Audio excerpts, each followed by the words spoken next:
कल्पसिद्धिप्रदायकाय अगणितगुणशीलतत्त्वप्रदर्शकाय मध्वमता सिद्धान्तप्रवर्धनाय परमगुरु श्रीगुरुराघवेन्द्राय नमः।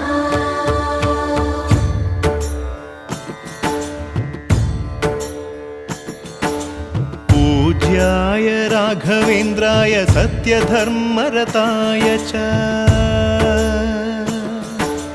भजतां कल्पवृक्षाय नमतां कामधेनवे। ಧರ್ಮದ ದೀಪ ಹಚ್ಚುವ ಶಾಂತಿಯ ಬೆಳಕ ಚೆಲ್ಲುವ ಜ್ಞಾನದ ದೀಪ ಹಚ್ಚುವ ಲೋಕವ ನೀನೆ ನಡೆಸುವ ಪುಂಗೆಯ ತೀರದ ಯತಿವರ ನಿನ್ನದೆ ಸ್ಮರಣೆ